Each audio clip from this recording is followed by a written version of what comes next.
this Senator Pangilinan, I do not know why he keeps on winning an election. But he was once natalo. Ayaw ko lang kasi makipag-away sa taong yan kasi kaibigan ko.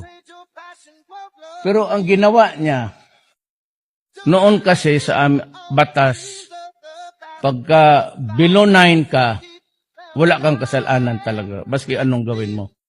Palo lang ng tatay pati mama mo. Pagka nagka 9 ka tapos 12 ka lang below, hindi ka 13, 12,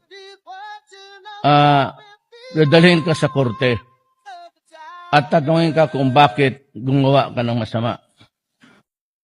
Ang ginawa ni Pangilinan, I'm so sad over this sordid history of our country. Pinasa niya yung Juvenile Offenders Act at binaba niya ang edad sa 15.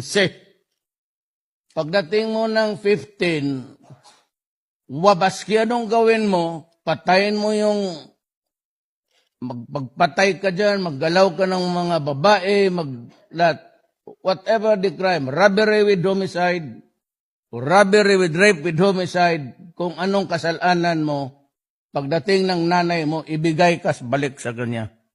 Isang araw lang.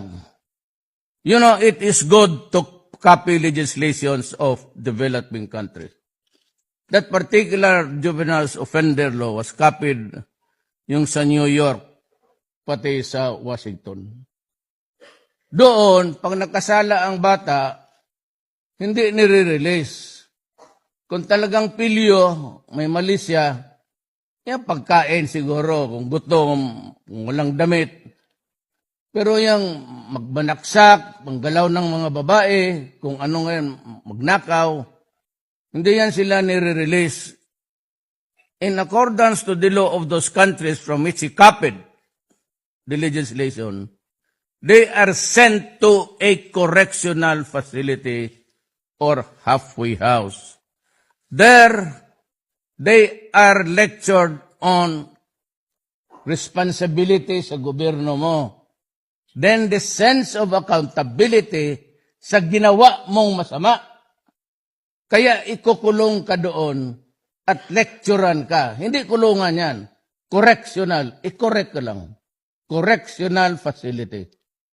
Pagkatapos yan, erase yung record mo na parang wala kang ginawang masama pag nag-reform ka doon. The problem with Pangilinan, he was too